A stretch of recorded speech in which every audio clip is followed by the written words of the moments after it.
We're so pleased this evening to welcome to Oregon State University Dr. George Wittenstein and his wife, Dr. Crystal Bianchi.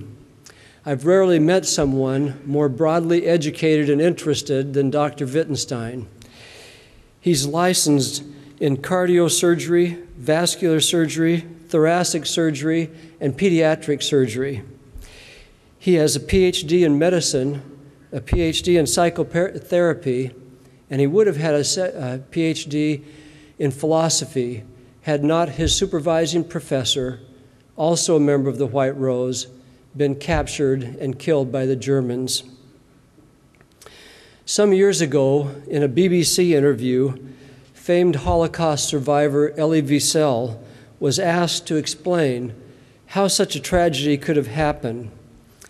In his response, he observed that, quote, "The Germans were the perfect killers and the Jews were the perfect victims."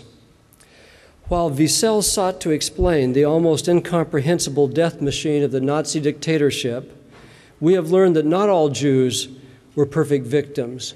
Many of you were here last year when Toivi Blatt, a survivor of an armed resistance escape from Sobibor death camp, spoke to us.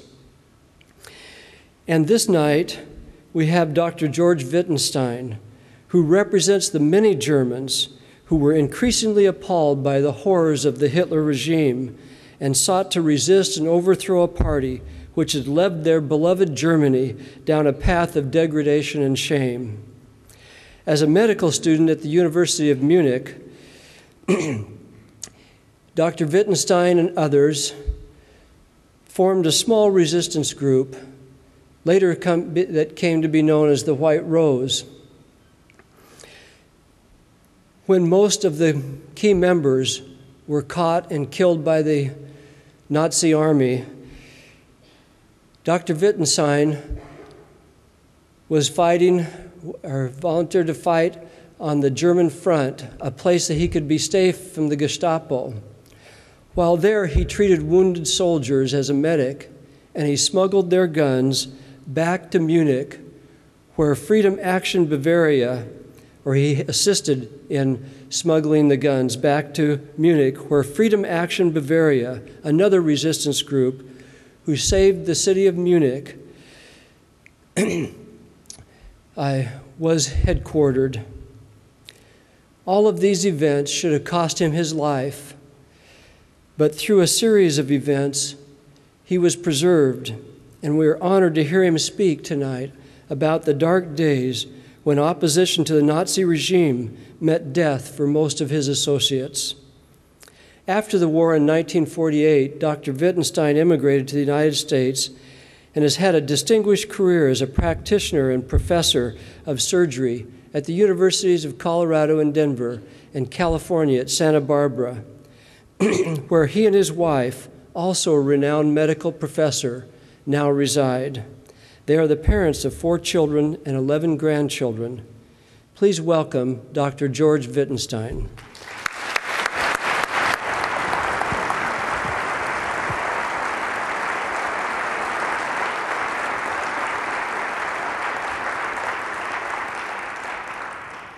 Thank you, Professor Sherry, for your very kind introduction. I would like to apologize to the audience for sitting, but my back won't let me stand for more than a few minutes. I see to my enjoyment how many young people are in the audience. And I must tell you that I envy you. I envy you because you had never had to go through the experience of living in a country that is ruled by a dictatorship. You cannot imagine what this means, and I hope you will never experience it. I want to direct my attention first to all of those of you who are young. In other words, you're younger than the baby boom generation. I would like to talk now only to those who are in their teens and 20s. And I'd like you to forget for a few minutes, if you can, and please do so, imagine the following. Here you are, a student at the university, or a working person, or a high school student, and you hear it is the year of the election of the country you're living in, and you suddenly hear on the radio or on television or read in a paper that a party has won that you don't know much about, except you know that what you've seen on the streets, the rowdies, they beat up people who have different parties, and now suddenly they're in power. And before you know it, you haven't read about it yet, but you learn in a few days that the leaders of all other parties are either killed, murdered, or in prison overnight. And within the next few weeks, you will learn how much the country has changed. Most organizations that you either participated in or you love are gone. There are no more fraternities or sororities at the university. They now suddenly are a national student organization.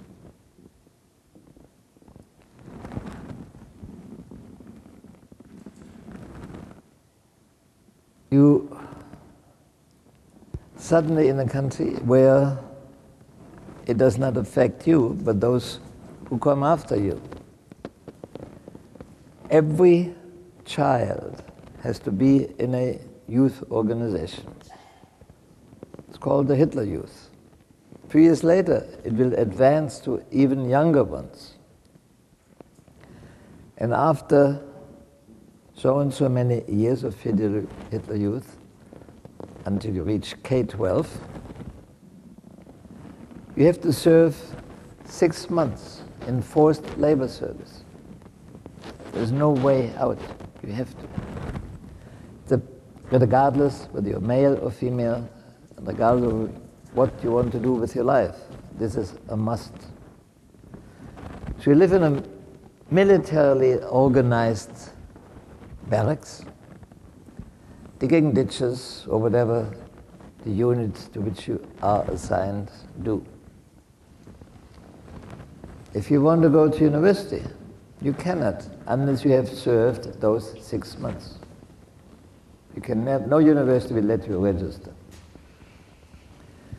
And after those 6 months of forced labor service come 2 years of UMT, Universal Military Training, like we had in this country for a few years.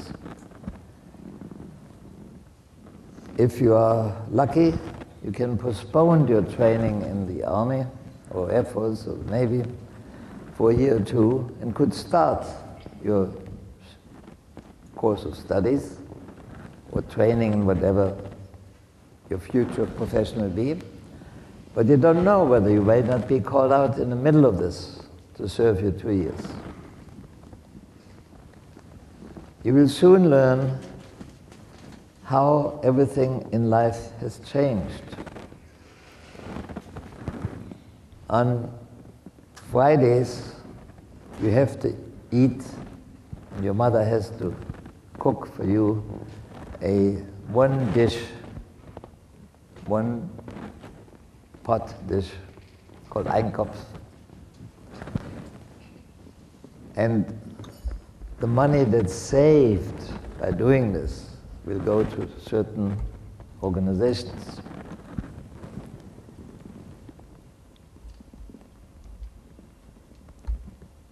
There is no more free rides in most things that you could go to, but there are new free rides. If you belong to a uniformed Nazi organization, I said Nazi because it could have been something else. Then you get preferential admission to theaters or concerts. And you will learn that life has become strangely restricted. It's wide open to you if you join one of the organizations that the new government has started. But you also miss people whom you've known. They're suddenly gone. They're in concentration camps.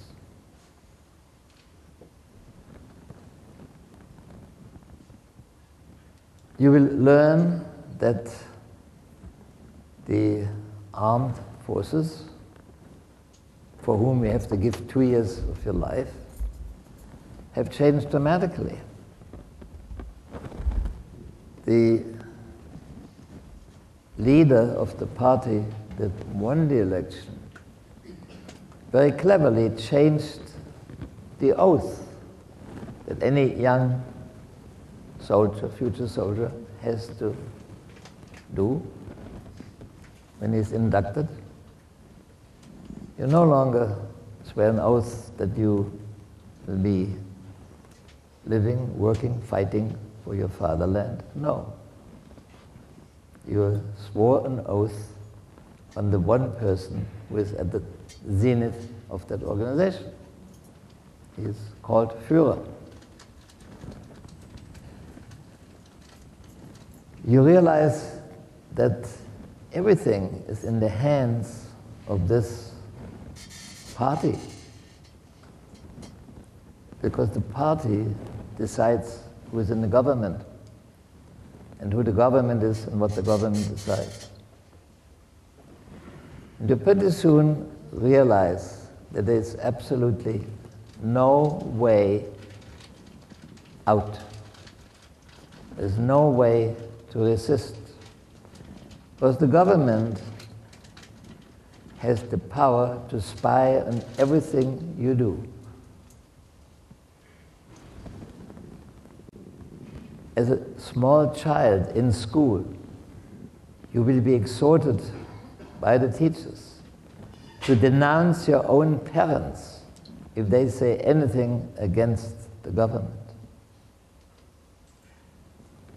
I've seen myself that in a movie theater, just like in the United States, the film usually was preceded by a weekly show, weekly news show, because television did not exist then yet. And in most of these weekly shows, the new leader of the country gives us a brief speech. And suddenly, 2 rows ahead of me in the theater, a man appeared and picked somebody in the audience and took him away to police, Gestapo, secret police. Because this man had said, seeing the leader's face on the screen, said something obviously detrimental about this person, or derogatory. So somebody in the audience heard him say this, told the secret police, and he was carted away. Now I want you think, what would you do if you were in this situation? What would you do to get rid of this elected government? Please raise your hands who has a good idea. Don't forget, telephones are tapped. The press is not free. Radio is all controlled by this and censored by the government. What can you do to change things?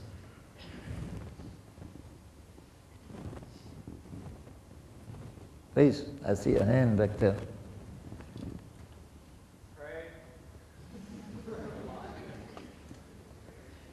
Did you say riot? I can hear the word, sorry. Pray, yes. Will it get you anywhere? It may be good for your heart, but not for the community and the country. Any other good ideas? Yes, sir.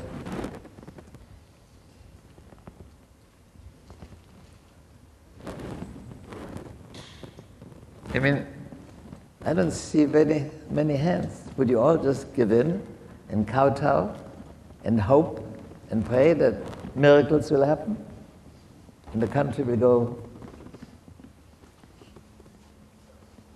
Well, I would actually just see that. You would move to another country. No, this was possible, of course. You could move to any country you wanted to. If you could find a country that would take you, and if you would have the money for your transportation to the country and a work permit in the other country. Difficult to achieve, some people have, yes. Much worse, I'll be with you in a second, much worse if you happen to be a group of people racially determined by your government, such as Jews or some other groups, even homosexuals. It would be very difficult for you. Yes, you sir. What we call monkey wrench. It's very effectual if you're hit with it, but it's very hard to hit too many policemen and troopers and soldiers. We didn't get very far. You love your country. You want the best for your country. You don't want to see your country go to pot. Anybody any good idea? Yes?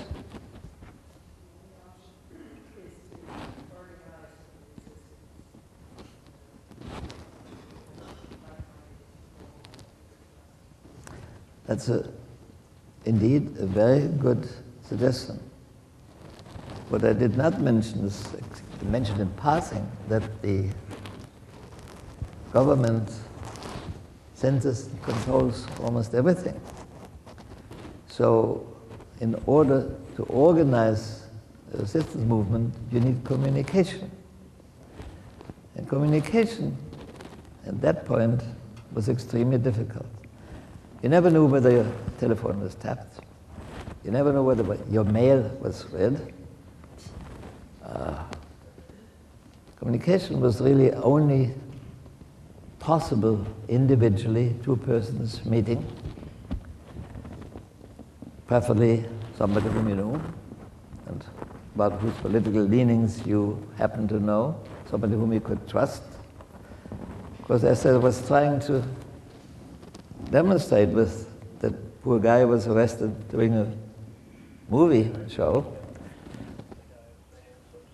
you really couldn't trust anybody. It so happened that a cousin of mine, who was in this youth organization, which I never joined, but he did, and he became convinced that this was the best in the world. He told me one day that he would go and denounce his own father. He said to me, you know, think for a moment about the consequences. Your father would probably be put in a concentration camp, which means your family, your mother, would lose any financial support. What are you going to live on? How are you going to eat? So he had second thoughts, thank God. But this was the consequence for most people who tried to do something about it. Any other good ideas?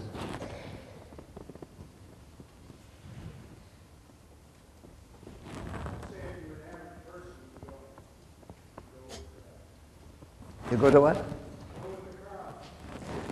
Well, that's what most people did. And I'm taking a question that has not been asked ahead of time.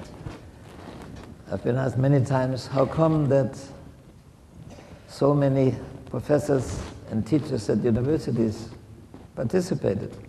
The answer is very simple. Private universities did not exist in Germany. They were all state-owned. So anybody who worked at a university, whether he was a cleaning person or the head professor, were employees of the state. If they had any thought which they spoke out, they lost their job. And with the job, they lost their pension. And for a German at that time, the worst thing that could happen is lose your pension. So this is why virtually all professors participated. They became party members to protect their own hire, to protect their jobs. Somebody else has a good idea?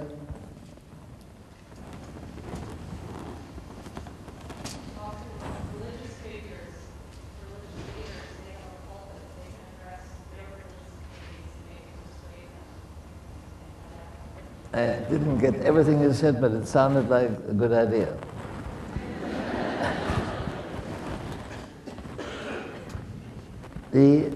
So I think I gave you an impression of how difficult it was to get any organization started which opposed the publicly, democratically elected government.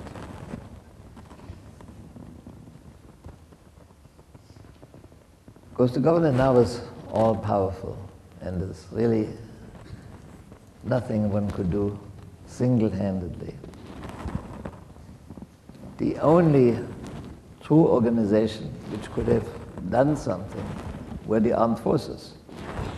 I just told you why this was impossible, because their oath was not sworn on their protect the fatherland, but to protect the leader, the Führer. And this is why the armed force did nothing. They tried. Yes, one could try assassination. To my knowledge, there have been 23 verified attempts to, now I mention the name Hitler, but I wanted you to be in a situation which had nothing to do with Nazi Germany. Just, I tried to put you in a situation where you were faced with problems like this. They all failed, either because of luck or poor planning. Until in the last year of the war, they tried and failed miserably. Well, a group of young students, all of them, with one exception, were medical students, came to the same conclusion, that one had to do something. But what would be, could be something. Let me tell you how it started.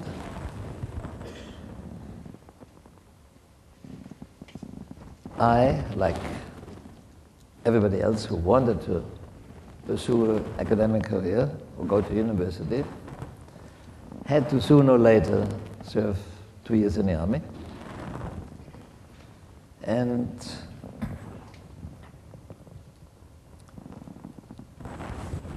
an interesting thing happened, that all those who wanted to become physicians, to study medicine, were pulled out of whatever troops they were in and collected in barracks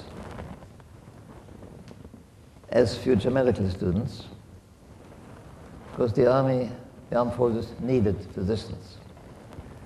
So they stayed soldiers, but they were grouped together, and in typical Prussian fashion. You marched to the university in the morning and back in the evening, which of course didn't work, because every student had different hours and different courses they had to go to. So they gave that up very soon, and you could find your own places where you wanted to live, except every Saturday you had to go to a roll call at the same barracks. And also it's difficult to study when there are up to 12 people in one room. Well, before we were permitted to study medicine, they made medics out of us. We had to go to a hospital, an army hospital, and train to be a medic for 6 months. And when you live closely quartered and go to the same places, you, of course, find that some of the co-students you like, some you don't like, some you hope has similar ideas. This was not easy to find out. You sniffed at someone maybe for a couple of months till you realized maybe you could talk to him and find somebody with similar ideas. This happened to me. This was 1938. One of my co-future medics, future medical students, was a highly intelligent young man from Russia. His father was German, his mother was Russian. They fled the Russian Revolution and came to Munich. And he said to me, jokingly one day, well, when all this is over, hopefully there'll be a plaque at the door of this room in which the 12 of us slept studying. There will be a plaque saying this is where the movement continued. Now this makes no meaning to you. I'll come to that in a second. It was later translated, and in the literature you find it, that this plaque reads, this is where the revolution began. Now, we didn't call it quite that way, but in German, the word movement has two meanings. Bewegung, that's the German word for it, has two meanings. Something moves, but it also means an idea that people accept and do together. This is why Hitler liked Munich so much, because this is where the Nazi ideology was started and began. Munich was called the capital of the movement, Hauptstadt der Bewegung. So this meaning that my friend said had a very clever double meaning. This is where the movement continued, but of course not what one would think automatically by the same.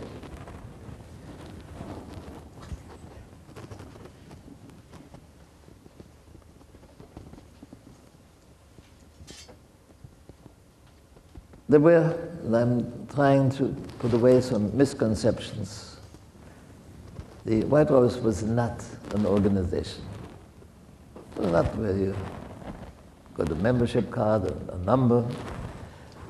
It was nothing, and really nothing, but several individual, close-knit friendships between two people. And if you take 3 double, you have at least 6 already of original participants in the White Rose. These were true friends. They had the same interest. They went to the same theater plays. They all were interested in music. They went to the same non-medical lectures. They went to the same theater shows. And eventually, in the course of time, of years, these 3 individual double friendships joined together and became the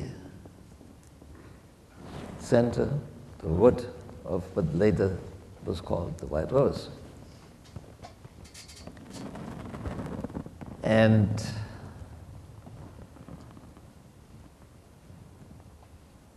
I cannot emphasize this enough. These were young people with common interests in art, music, philosophy, and on the side, medicine. So the day came when we discussed amongst ourselves what could be done about this. How could Germany be saved from a terrible end which was obviously would come, even if there had been no war. The plans of the government for the future of Germany were horrible. Then other things began, that Jews were mistreated, were more and more, step by step, by law, restricted from activities that a normal citizen can expect to do. Most of this went unrecognized by the majority. The first concentration camp was started as early as 1934 and served for one purpose only, to eliminate anybody who was a danger to the government and to society as such. Many in concentration camps were there not for political reasons. And then one day the building of the government, the parliament, burned down. Immediately, propaganda claimed this was the enemies of the National Socialists, these were Jews and so, and which is not true. It was a single person, a Dutchman, who did this. Of course, he was immediately put to death. But the propaganda used this event to push laws through Parliament, which the Nazis wanted, which to enact, and no, they did not have the number of voices, of votes in the Parliament, but this was a wonderful reason, of course, for all parties vote for all these new recommendations that were introduced. It's, in retrospect, very interesting to see how well organized this was. Within 2 days after they officially came to power, that all the leaders of parties that were disliked were either killed, murdered, or arrested. This was planned years before they took over power. This went into many, many minute details. It's extraordinary when you look at later what was discovered, how well this was planned.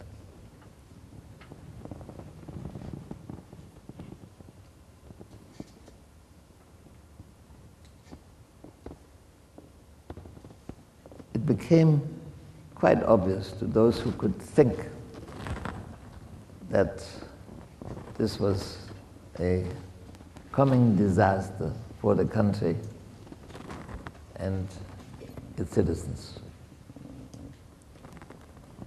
Those who could left Germany. For Jews it was a lot more difficult. This may come as a surprise to you, that Germany was not an anti-Semitic country, anti-Semitic population. Sure, anti-Semitism exists in the entire world, but not so in Germany, to a very small degree. The reason for this is in Germany, Jews were completely integrated in the German society. In art, in culture, in music, in theater, in medicine, in science. A very high proportion of leading people were Jewish. But they didn't consider themselves Jews. They were Germans. I'll give you an example. One Jew who emigrated in time to the United States became very wealthy. About 5 years ago, he moved back to Berlin, the capital of Germany. He has a huge art collection, which he wanted to give to the city. And the city was not very interested in it. So he built a museum, a private museum in Berlin to house his huge collection, and built himself a house on the same street opposite the museum. And American reporters asked him, why on earth did you do this? Why did you go to Germany, give them your art, after all what Germany had done to Jews? He said, the answer is very simple. I am a German.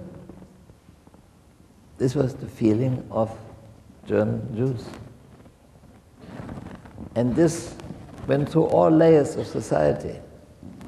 I grew up in the country, and at that time, cattle trade was in the hands of Jews, but of course it was taken away from them very soon, 1934 or 5 probably.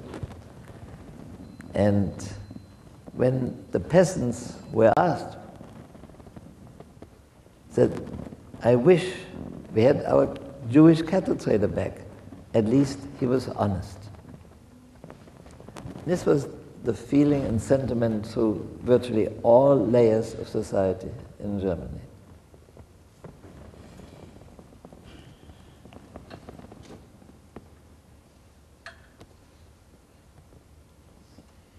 I'm going back to stating that to avoid any misunderstanding, the White Rose was not an organization. It was friends. And because, for reasons that I hopefully made you understand earlier this evening, I said, to do anything else you need communication. Communication was virtually impossible, especially once the war started.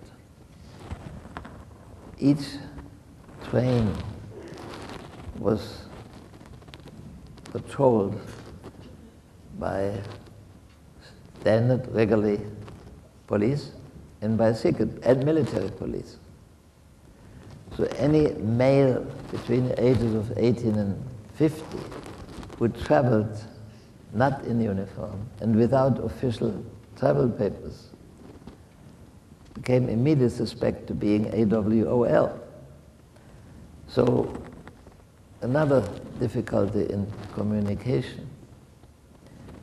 We decided that the only hope to accomplish anything outside of assassination, but how can an ordinary citizen assassinate someone who is surrounded by hundreds of secret police and never one-to-one or close by, was to educate the German population into what the government really planned for them, hoping they would come to their senses and one day would stand up. So how can you do this? Radio, without the question. Television, Germany had already television then, but it was acceptably less possible. It was a very small area that had television. Newspapers, no way you could communicate with anybody. So the plan was made to write and print leaflets, which would be distributed by mail or by messenger, with the hopes that as many similar cells would be founded at as many universities as possible, who then in turn would either reproduce these leaflets or write their own. And that's how it all started. You must not forget that war had started. Germany had, to the surprise of everybody, been eminently successful, conquering in a few months most of Europe. So all of Europe has become a virtual prison for everybody who lived there, German citizens or not. You could not travel, you could not escape, because at the border you would not permitted to leave the country without a special permit issued by the government. So every German, whether citizen or not, lived in a prison. And in the beginning it looked great because the German armies were so successful everywhere. In their blitzkriegs, they, in a few weeks or few months, subjugated virtually all of Europe, except for one or two countries that managed to keep outside, like Sweden and Switzerland, of course, which for political reasons Germany did not dare to attack, although the Swiss were very well prepared for a possible war to defend themselves.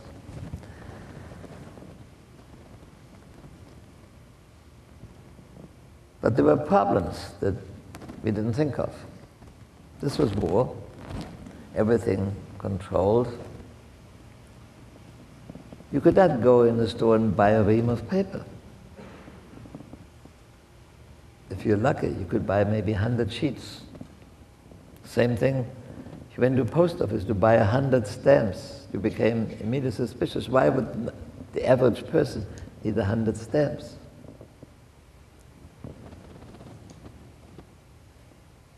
How do you make 10, 100, maybe 1,000 leaflets out of one typewriter? You can make 6 copies if you're lucky. If you have a mimeograph, which most of you have never seen, it's a nice machine which was standard before photocopying was invented. And of course, modern copy machines, which are ideal, just press a button, we have 100 copies. So you need a mimeograph machine where you have to type a matrix, and then you put it in a machine, then by hand cranking, make one copy after the other. How could you buy this machine? You didn't need it for your job. Your job was to be a student. Well, eventually, somebody managed to get a copying machine, which made it possible to produce the leaflets in small editions of 100, 200. One reached over 1,000. They, in order to avoid detection, they were mailed from different post office boxes all over the city of Munich. And many were transported to other cities and mailed there, even in Austria. So the Gestapo would not think, oh, well, they're all coming from Munich, and would put everybody in Munich under observation. So in the first 2 months,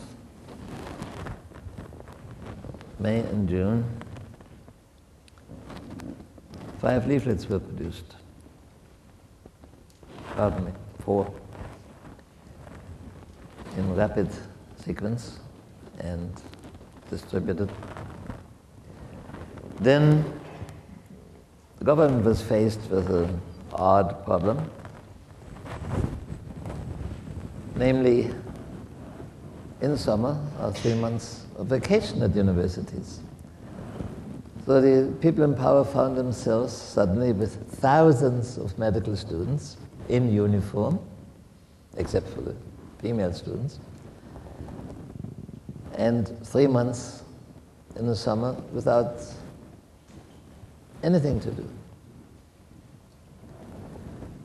They didn't come to the conclusion for 2 years that if at universities they would introduce trimesters instead of semesters, they could produce a physician a year sooner.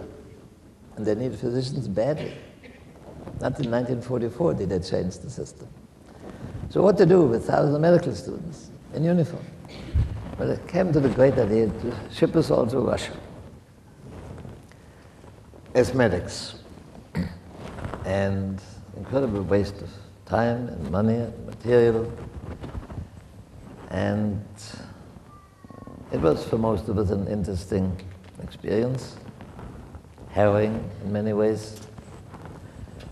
It gave a few of us the opportunity to see what the Germans had done in countries like Poland and Russia, how people were treated. It gave me personally the opportunity to visit the ghetto in Lodz. Now, you couldn't get in, but we could go to the entrance, and I observed at the entrance what happened. And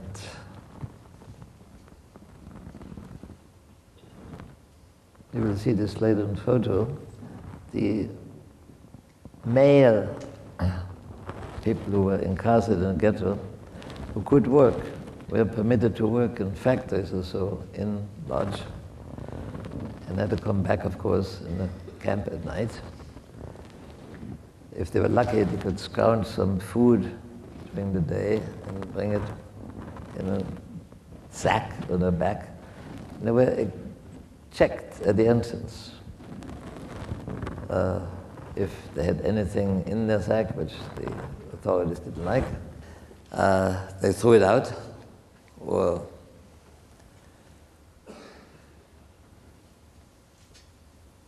destroyed it. And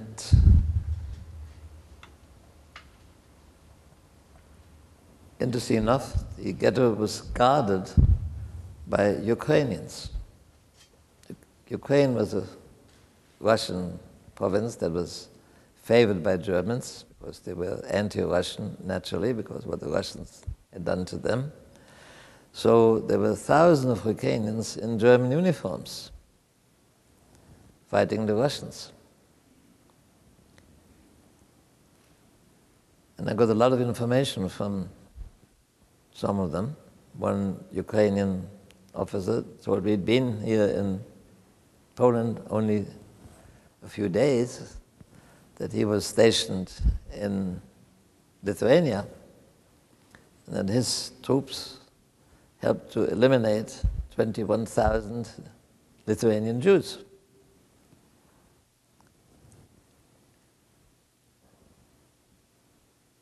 I never saw executions of Jews or others, but one day I was in an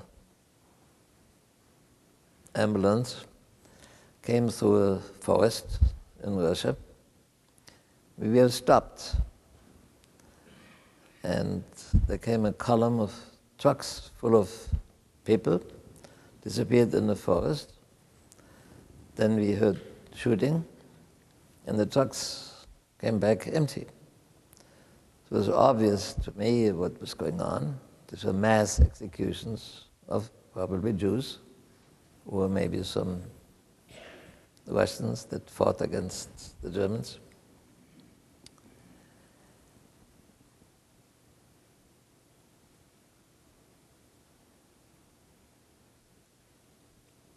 When we came back from Russia, I could tell you a lot about our experience in Russia. Our studies continued. The situation became more desperate. 2 more leaflets were produced and distributed. And Hans Scholl, let's go back a second. The first leaflet was written by Alexander Schmorell. That's the student I mentioned with whom I became a close friend. His parents had emigrated from Russia. And the other leaflets were written by Scholl and Schmorell together. The last leaflet was written entirely by Professor Huber. I have to go back at one point. There were, as I mentioned, certain professors which were very great favorites by students, even if they didn't teach something that the students were particularly interested in. But they were professors who were relatively frank in what they said, even at risking their own jobs or their lives.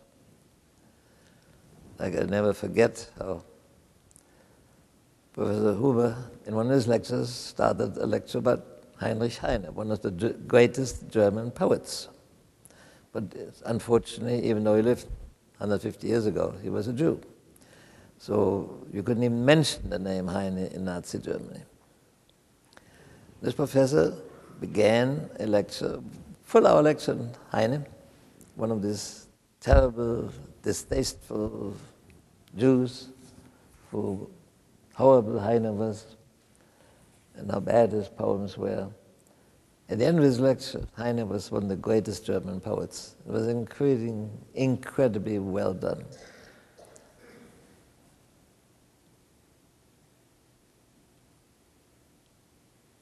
Huber was an extraordinary person. He taught music because he was the greatest scientist of folk music in Germany. So one subject that he was permitted to teach was music. The other one was philosophy and psychology. And that was my field because I wanted to become a psychotherapist. And the other professor was Fritz Joachim von Rinzelen, to whom his lectures many, many students came who had nothing to do with the field that he was teaching, but they were interested in his lectures. He was very outspoken in what he said. Rinzelen, and as I said, many of the medical students went to lectures of these two professors. One day, Rinzelen did not appear at so we wondered. There were rumors that maybe he was fired. So, and there was, but if he was sick, but if he was sick, there would have been a note on the door that he's sick. So the whole group of students, about 80 to 100, decided we'll come back next week and see whether he'll give his lecture then. We all came back, and he didn't appear either.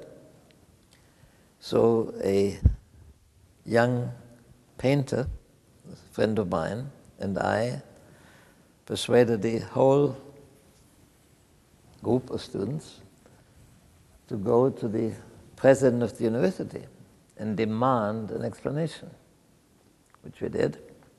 His secretary said, well, I'm sorry, we want to talk to you. So we made so much noise that students can do very well that finally the president appeared. He opened the door, a small slit. In my memory, he was chalk white because he was frightened. Said, I refuse any information, and slammed the door shut. So this friend of mine and I persuaded the other students to march to the home of the professor for a sympathy demonstration. And this happened. In the middle of the war, in broad daylight, on the main thoroughfare in music, here was this group of at least 80 students, at least half of them in uniform, marching along, and the pedestrians, of course, along the sidewalks were surprised and couldn't understand what was going on. Well, I lost my mentor with whom I was quite agreed to take me on as a student to guide me for my dissertation in psychology. I had to look for another one, and I picked Professor Huber.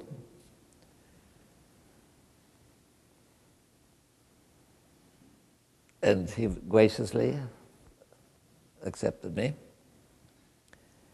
And Huber, just like von Rintelen, all the people who had something to do with the White Rose or thought like we went to his lectures. He had a lot of physical impediment. He had some, I think it was, he had probably some kind of childhood disease, which he was partially paralyzed.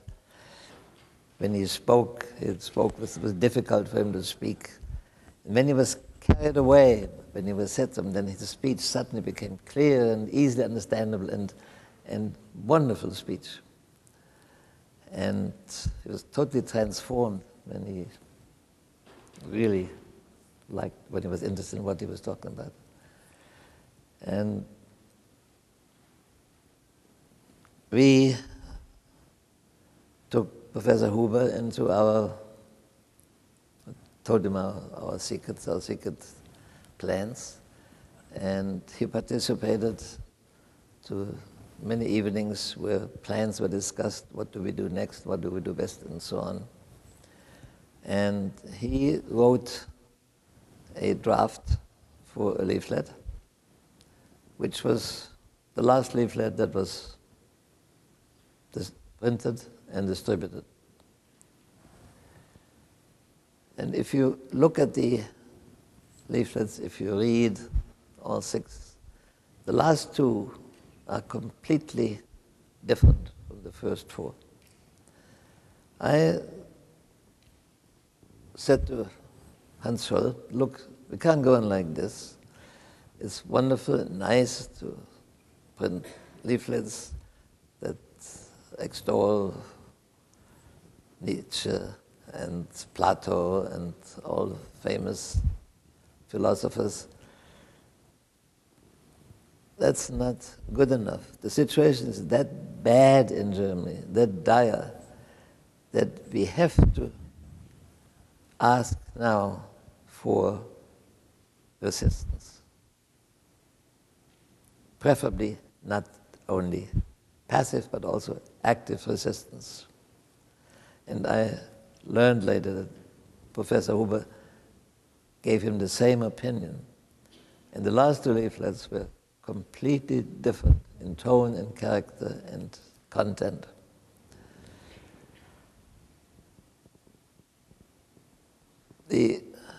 As I mentioned, this summer all activities were interrupted for 3.5 months because we were all shipped to Russia. And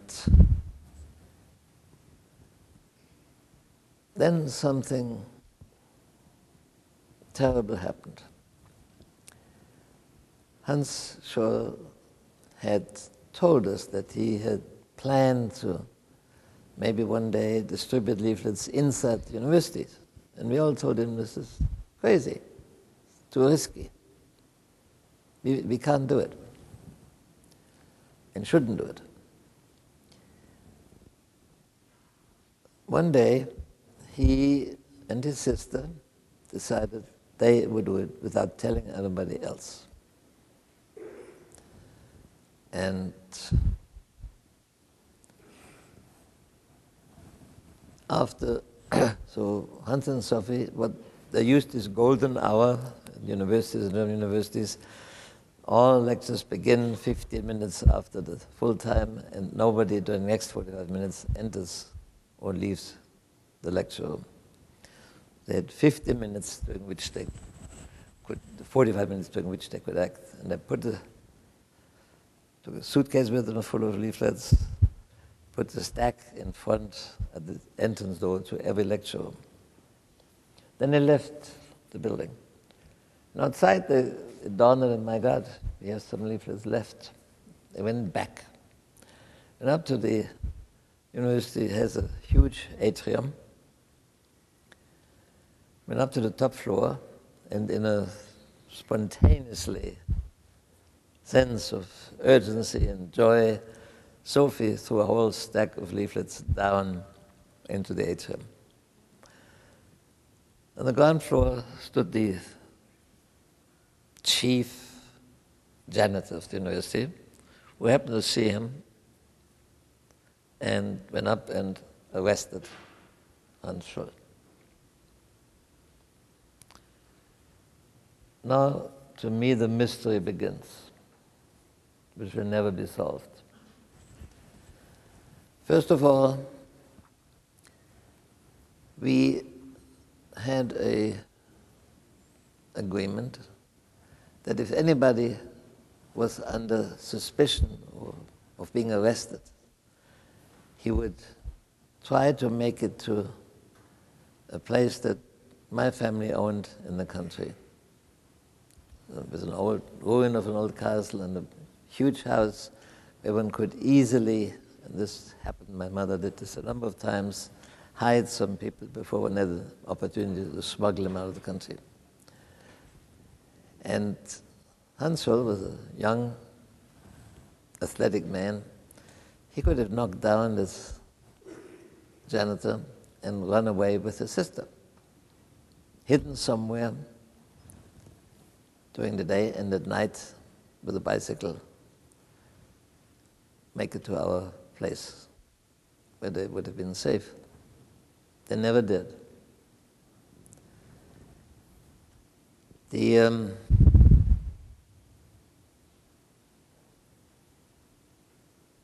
Gestapo very soon discovered there were others, which they suspected, of course. It was not just two people. Nobody in their interrogation gave any names away except one person, I won't mention that. And they searched the apartment. Both Scholls lived together in the same apartment. And I went there the day after their arrest, looking for stuff that they had for me, books they loaned them and letters and so on. And the house was not observed. I looked very closely whether anybody was there watching. And I managed to get into the room and find what belonged to me. The younger sister of Hans Scholl came to Munich. She went to the apartment and found a diary of her younger sister, of Sophie, which the Gestapo had overlooked.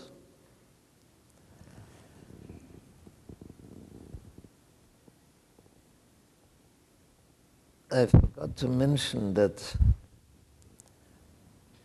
in these last few months,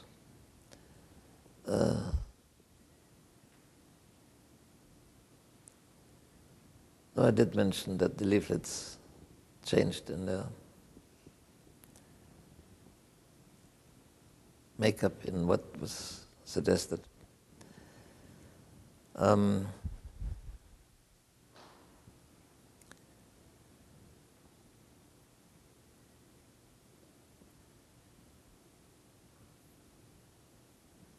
I said, the mystery is that Hans Scholl never fled.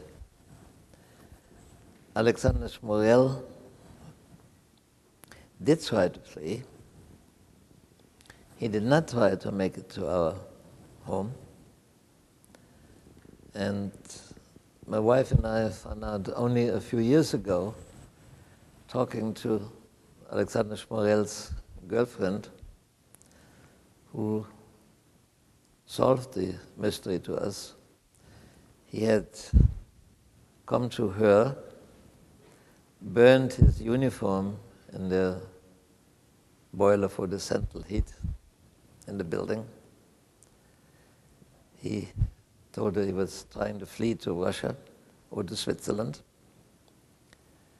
And he tried to make it to Switzerland, but the snow was too deep, he couldn't. So he went to a place for a boarding school where he knew the chauffeur, who was a Bulgarian, who gave him his passport. He came back to Munich, and his girlfriend changed the photographs in the passport and forged a stamp. And then disaster struck. He, on his way home, there was an air raid alarm. He went to the nearest house in the air raid shelter. And a female student whom he known, who knew him, recognized him and called the police. So he was arrested right there.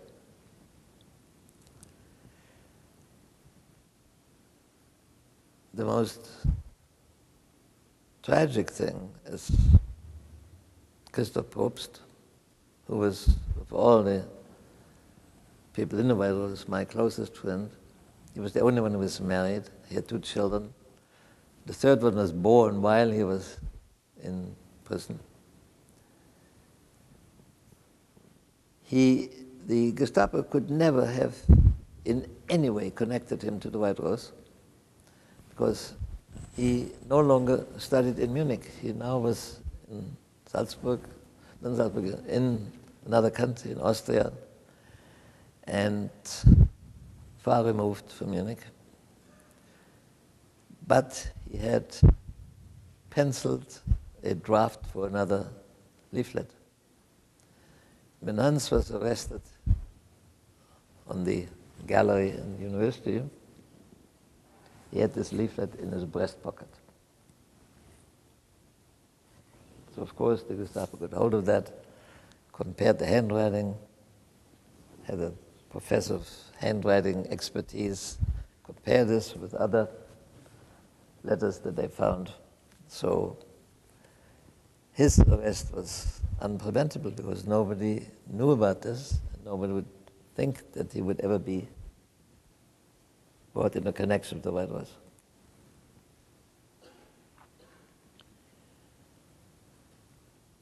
I forgot to mention that preceding this, the several in the White Rose decided to paint graffiti on houses, including university. And on 3 nights, they painted "Freedom," "Down with Hitler," "Hitler mass murderer." These were the slogans that they painted, even on the outside of the university, and were never caught. I painted them in the public toilets in the university building. Thought this was safest because nobody knew what you were doing when you're in the John. And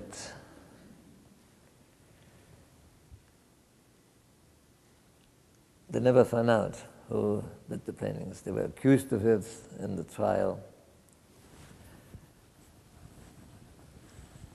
I learned through an attorney who was a member of the elite of the Nazi Party, but in reality was an anti-Nazi, that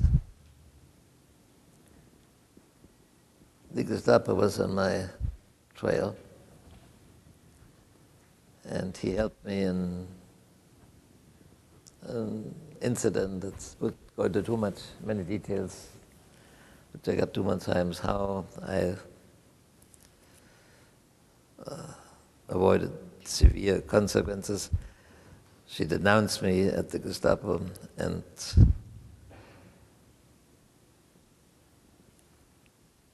fortunately I was able to get out of this investigation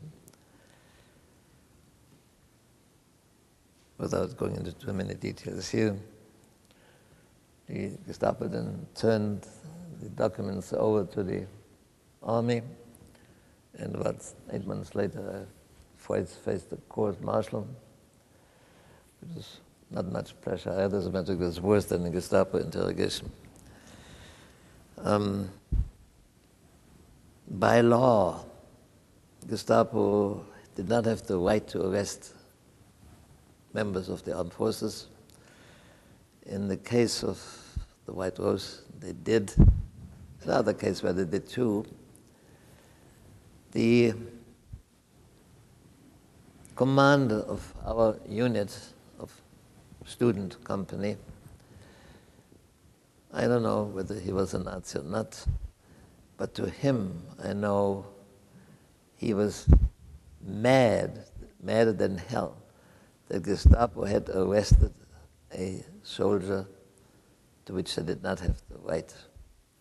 And he behaved in a really remarkable way for the rest of the war.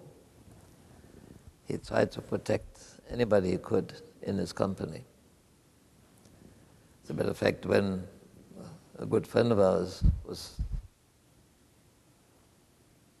taken to the Gestapo, he went with him to try to protect him as much as possible during that interrogation. And he, I'm jumping the gun, this attorney one day warned me that the Gestapo had found new material on me and it would be best for me to disappear. Well, where can you disappear in a country that you can't leave? Well, there was one place where we were safe, and that was actually the front. Because the Gestapo did not have, after the White Rose affair, Gestapo was empowered to arrest soldiers, but not at the front. So I volunteered for the front and spent the rest of the war in Italy.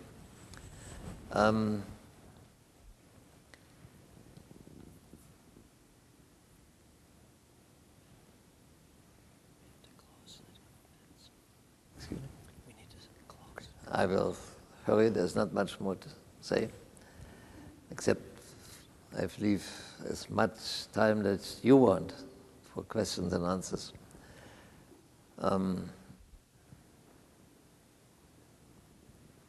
The same attorney told me that he learned that the People's Court would come to Munich. That is very unusual. Hitler created a People's Court, Volksgericht in German, for one purpose only, and this is to eliminate his enemies.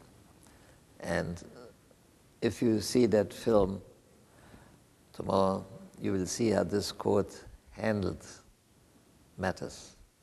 The president, most cruel, terrible way, he just screamed at the defendants, didn't let them say anything. It was just terrible to watch this. Well, when these two, Hans and Sophie Scholl, were arrested, all of us were called back to the barracks and told by the commander we would have to stay there until matters had resolved, that unfortunately a member, he didn't mention names, a member of our company had been arrested as committing high treason. To me, that meant only one thing, namely that Hans Scholl and his sister were arrested. And at that meeting, Alex Morel did not show up. Now, this happened many times, because during roll call, many of us in the White Rose didn't go. One of us always was there and shouted here when the names were read. And with several hundred, of course, the sergeant would never know who had said yes. So I asked the commander, look, Alex Morel has rented a room out in the country so he could study free of air raids, and I know where he lives. He has no telephone. If you let me go, I will get on my bicycle and get him, which of course was all a lie. I went to his father's office. He's a physician. and fully expecting the Gestapo man sitting in the waiting room, and indeed there was one. And then while I was in his office, he made as much noise as he could with a hammering on an anvil, and told him to please, if his son had any way to contact him without mentioning names, to remind him of our agreement where to flee to. And unfortunately, he didn't do that. So when I learned through the same attorney that the People's Court would come to Munich, I said, well, this can be only for Scholl and Schmorell and others in the White Rose. And I called the parents, Scholl, immediately, fully realizing that the telephone call would be listened to. Please come to Munich. Tomorrow, your children will be tried by the People's Court. And I'll meet you at the railroad station, which I did, fully aware that some Gestapo agent would travel with them, incognito, and seeing whom they would meet. But I had no choice. They had to know what was going on. And I guided the parents to the Palace of Justice, where they managed to get in and observe part of the trial. If I had not done this, they would never have seen their children again, because within 4 hours of the trial, they were executed. And I was just warned that we better close. I can only say there are sure many questions in your minds. I don't know how many minutes you can give us. Yeah. As far as I'm concerned, an hour. There were several movies made about the White Rose, as you know, of course. Which of those movies do you think is the most accurate? Maybe all of them. The most accurate and best probably was the second one by a man named Verhoeven, who made several other films in the United States. This film that you're going to see tomorrow is quite good. It is not accurate. There are many mistakes in it. I had a 1 hour discussion with the scriptwriter who praised and was very proud of the endless research he had done.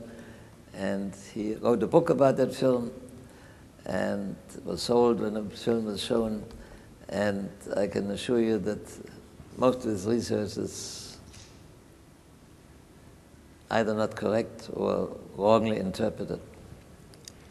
Thank you for the question. The main objective of this film is that Christoph Probst is pictured as a wimp, and he definitely was not a wimp. He was, and this is, I told the director at this meeting that this was a grave mistake, and he said, yes, he realizes that he didn't picture him quite the way he was, but then he said, but I think in the last few scenes of the film I made up for that. Well, he never did. Yes. During the time that the White Rose was distributing its leaflets, was there any noticeable difference in the university students' attitudes towards the war and the regime? The only public opinion that I heard was when doing a lecture, it was announced by the people in the university that 2 students had been arrested for anti-government policies. Students sitting a few rows ahead of me said loudly, they should be hung from the trees in front of the university. Yes. The leaflets had an The question was, does Dr. Wittenstein feel that the pamphlets had an effect on people's attitudes? Well, I must say that for almost 20 years, I thought that everything we had done and sacrificed so many lives was in vain, and we accomplished nothing. It was a very depressing conclusion. Now, 50 years later, looking at young and talking to younger German students, a generation later, maybe really 2 generations later, I think it had a definite late effect that students have more and more come to the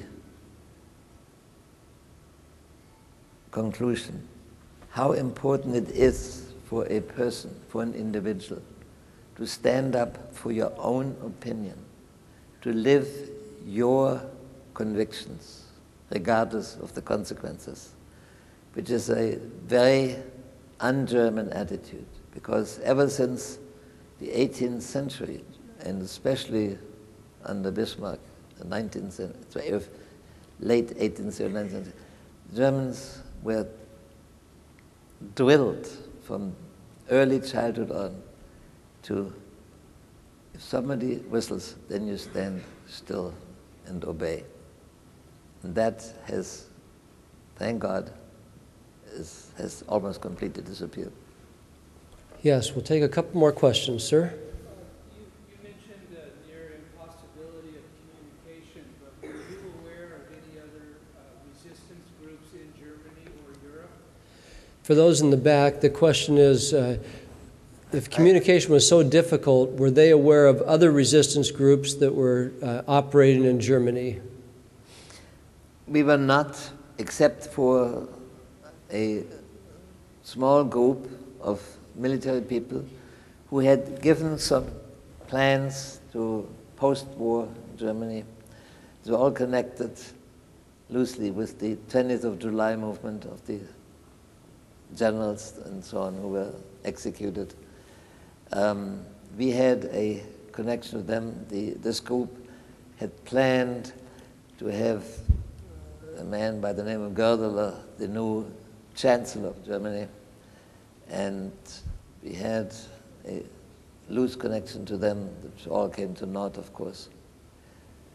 I have, because of the difficulty that I mentioned and emphasized in communication, I did not learn until,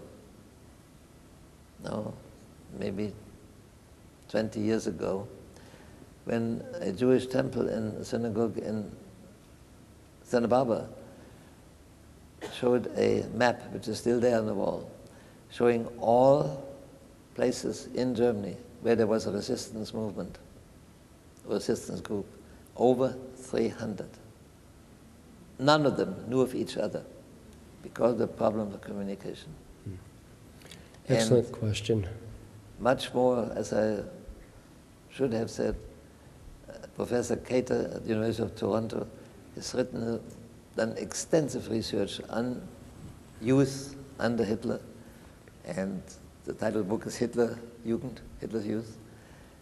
But he has found a material of young Germans in their late teens, in the early 20s, what they had done against Nazis is 100 times more than we in the White House ever did. Thank you. There's another question. Yes. Yes. In the name of state security, we have tortured people in this country. I'm curious to your feelings. Do we need to prosecute those people? The question was that in the name of state security, our country has tortured people. Does Dr. Wittenstein feel that those people responsible should be prosecuted? Yes.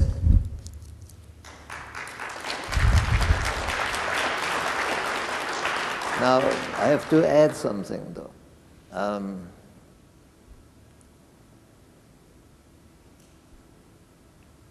You speak of American law, of course. In Germany, the way German law was constituted until a few years ago, absolutely no. Because Germans were obliged to follow any order, regardless of what it said. Here, I agree with you 100%. Last question. Yes, Mary? Were the leaflets sent out to specific groups or the general population? The question was, were the leaflets designed to be sent and received by certain groups or to the general population? They were directly primarily to academics, students, and teachers, professors, in the hope that they would understand better, that they have the same secret sympathies, and would be most able to pursue the idea and produce leaflets of their own.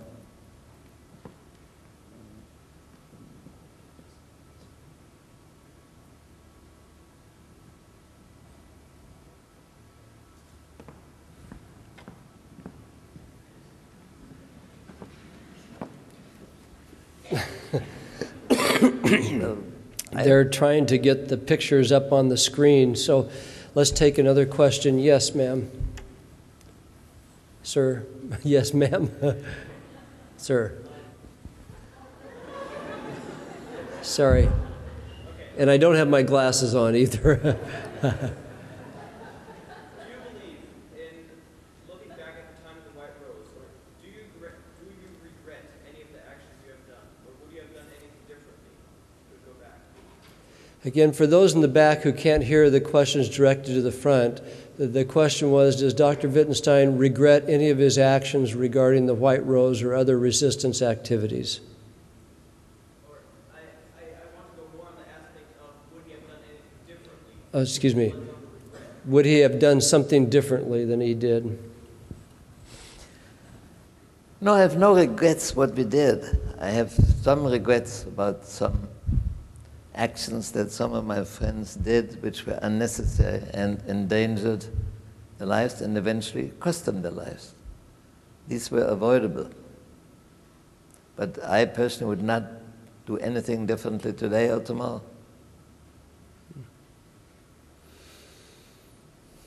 Yes. How did you discover, when you were assisting in sending guns from the front, how did you discover that resistance? The question is, how did he discover the Liberation Bavaria movement and make arrangements to help smuggle Didn't ever get guns? to the subject. Yes, I know. Okay, very briefly, I'm sorry, someone got cut short. This is the only successful military putsch in modern German history. To make it very, very brief, if it's possible, a young captain who was severely wounded in the Russian war was made commander of a unit that trained interpreters for the armed forces. And he managed to keep in Munich those that were definitely anti-Nazis. The others were sent wherever they had to be sent. And he planned a takeover, which he did, and did in an extraordinary way. When the American army were close to the borders of Bavaria, that's a state in southern Germany, with Munich as capital, he had all his men come in the morning, stand up, and he revealed to them his plan. He said, I told him what he was going to do, and those who do not want to participate, I will not ask you to go with me. As a matter of fact, I will, at this moment, discharge you from the army. Go home.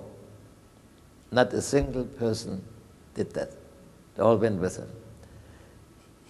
Then he went and occupied the main radio station in Munich, gave an appeal to the German population in Bavaria, saying one of the things, they should hang a white sheet out of the window, which of course international sign of a capitulation, on which Hitler had pronounced death penalty.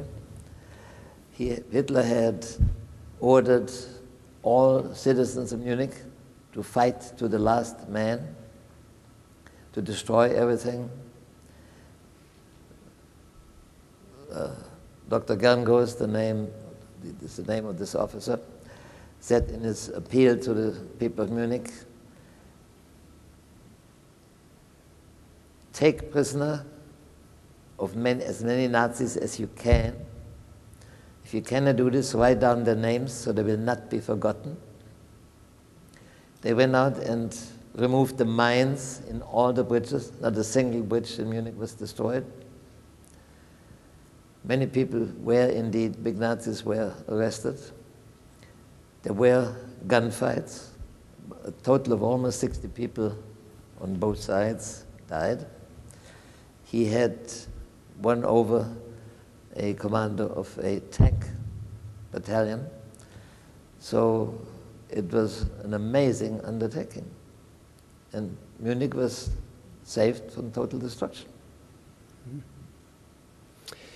Yes, ma'am. You said you didn't think there was very much anti-Semitism in Germany.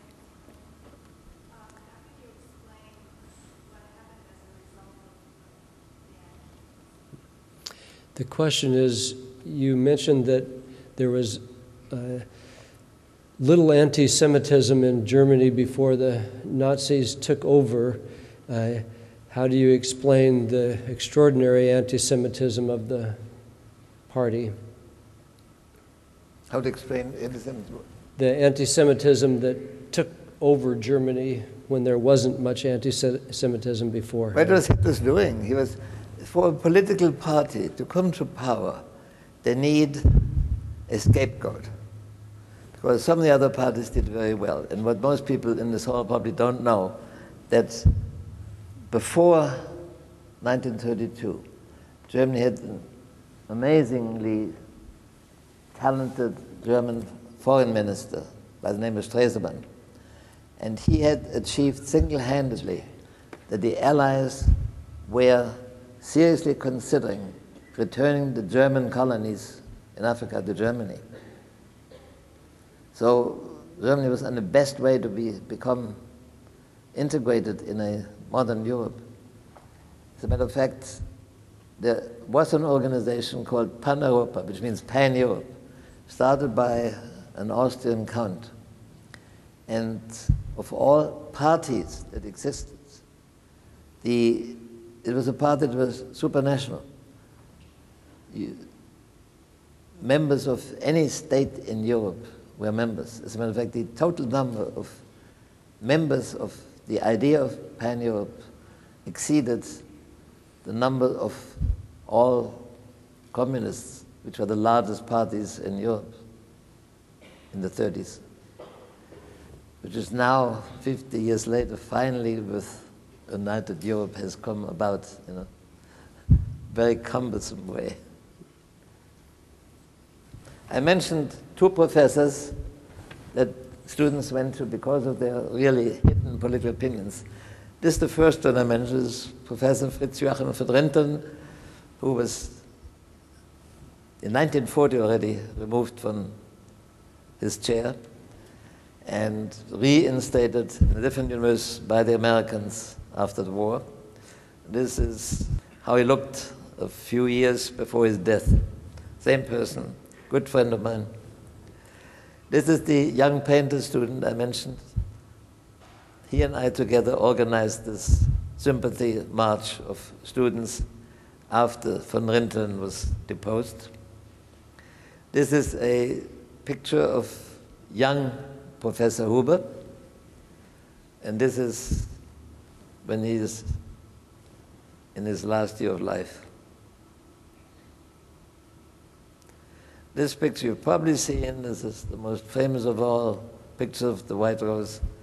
There isn't a paper in the world that has not at one time or another shown this picture. On the left-hand side, you see Hans Scholl, next to him his sister, and on the right, Christel Probst.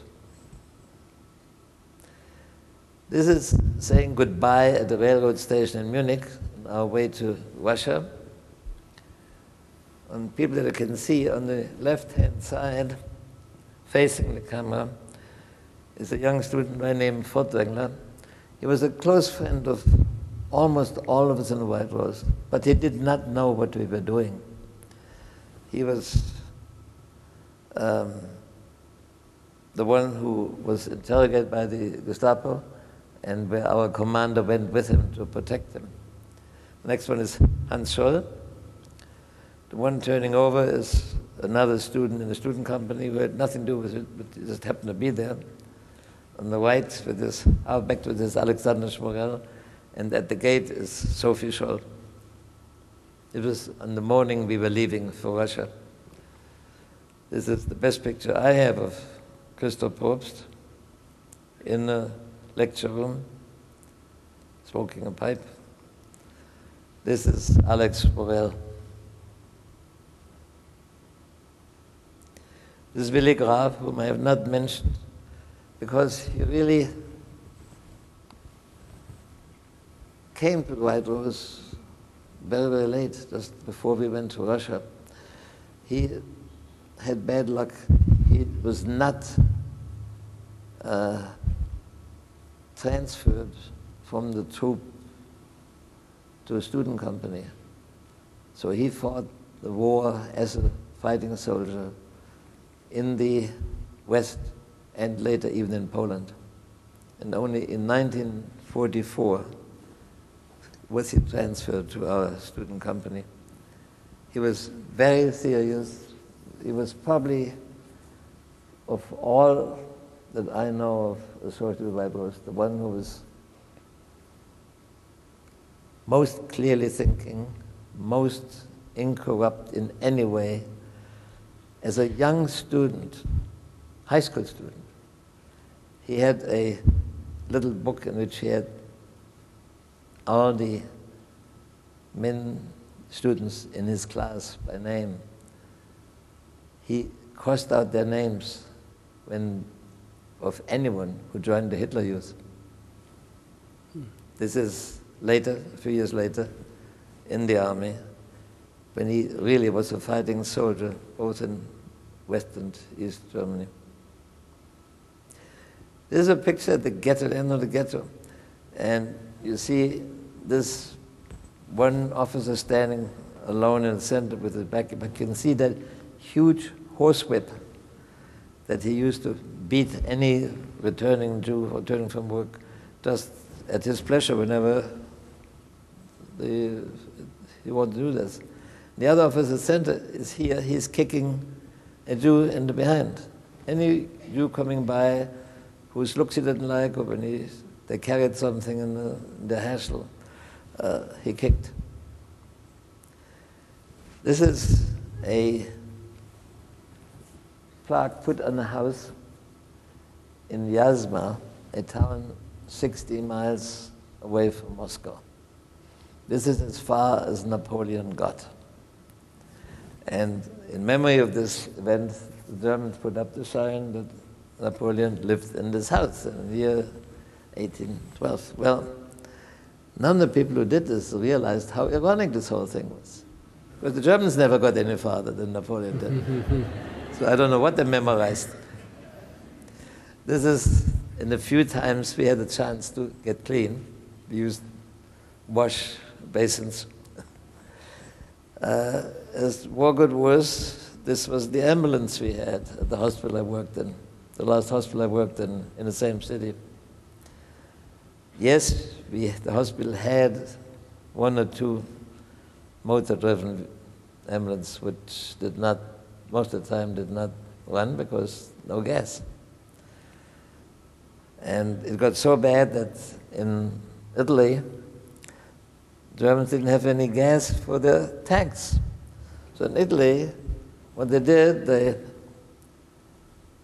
dug holes for the tanks, put the tanks in those holes so they were protected. Only the gun shells were used as artillery. No gasoline for the tanks, but they still could be used as artillery. There's this Garngos, the attorney who was in charge of the company of interpreters.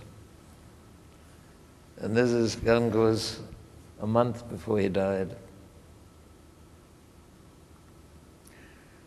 This is something I didn't mention, but it shows you how pervasive and unbelievable the whole system was. Just as a young student, this picture is taken in a house which was bombed, so everything there is in ruin. And we were going through the house, showing the books that were lying around there. He was half Jewish. He was in the German army. He was a good soldier. He was decorated in the war in the West when France was occupied. And then he was discharged because he was half Jewish. He was a real, true German Jew. He never got over the fact that he was discharged because he was 50% Jewish.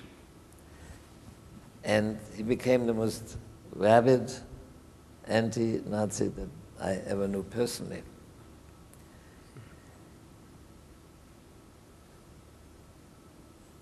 He was arrested a year later and tried by the People's Court.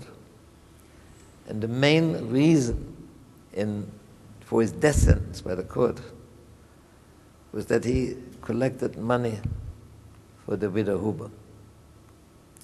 I fail to say that Mrs. Huber, when her husband was executed, applied to the university for a pension due her, which was turned down. But the argument that, sorry, but your husband is not a professor at the university, he is not a civil servant anymore. As a matter of fact, he's an enemy of the people. There's no reason why the university should pay you any pension. This poor woman starved with her 2 children. And if I had not collected money for her till as long as I was in Germany, she probably would have starved to death because nobody dared to help her, being the widow of a traitor, being sentenced to death by the People's Court. And one of the main reasons in the sentence of this young student for death was that he collected money for widow Huber, which he gave me, and I bought it in various ways to Mrs. Huber. It's a miracle that he never mentioned my name. That is all the pictures. I'm sorry. Thank you. Let's give a hand to Dr. Wittenstein.